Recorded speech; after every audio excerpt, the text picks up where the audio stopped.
Well,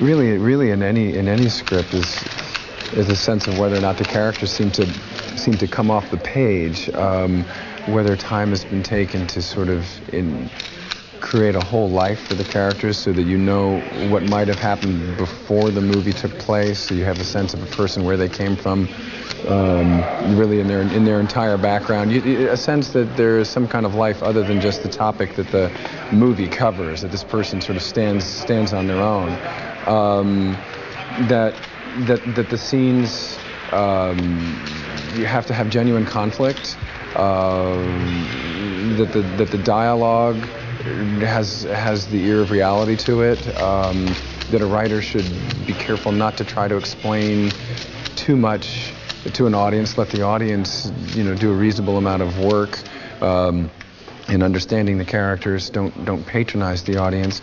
And I think look at the people who have excellent story structure. And look at movies from the writing point of view. We're in such a visual age. We tend to look at things from how things are being done technically and visually. But look at people that you admire who can tell a good story and who can write a good plot where the characters seem to be alive. And then take whatever script you're working on and really be ruthless with yourself. I've written a couple of things, and sometimes you get to a point where you get used to something, you feel comfortable with it, and you think, well, I like it like that, and the hell with them if they don't understand.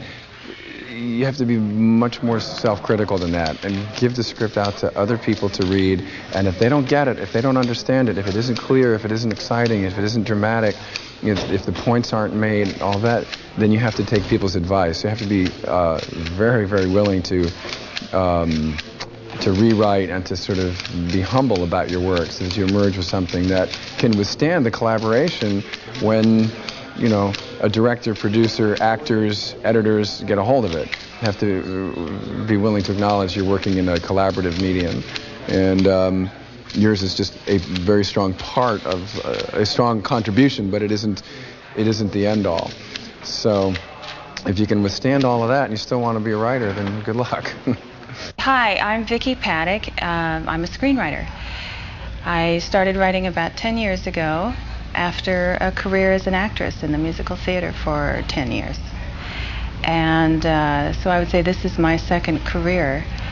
And I think that by and large I prepared for it with my college education in philosophy, and then my career as an actress, where I was studying scripts and learning how to emote and learning how to present ideas to an audience.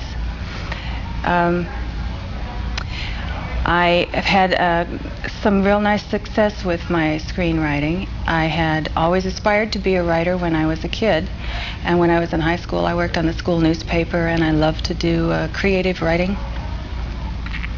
And my father always said I should be a writer, and my mother said I should be a teacher, so maybe I'll get around to teaching someday. But I started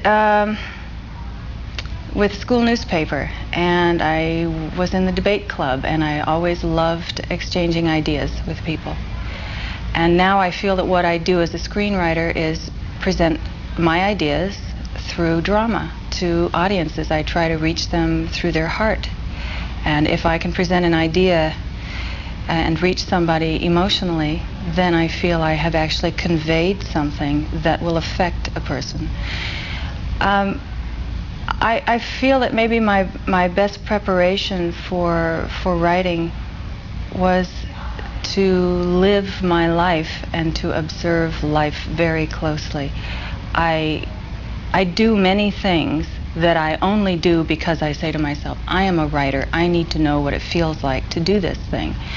I'm very afraid of water. I almost drowned once, but I actually learned to scuba dive.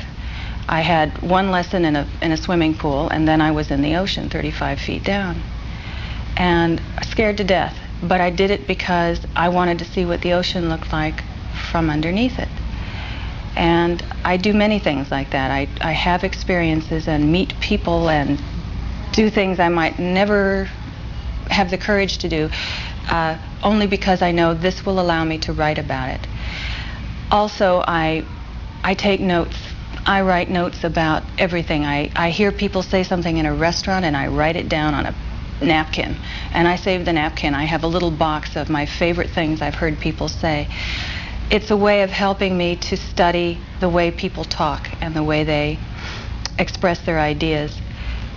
Sometimes I get to use a line that I've heard. Not very often, but when it happens, it's very exciting to know that I actually found this in real life. And I am constantly observing people, watching what they do, how they think. I am constantly studying about people.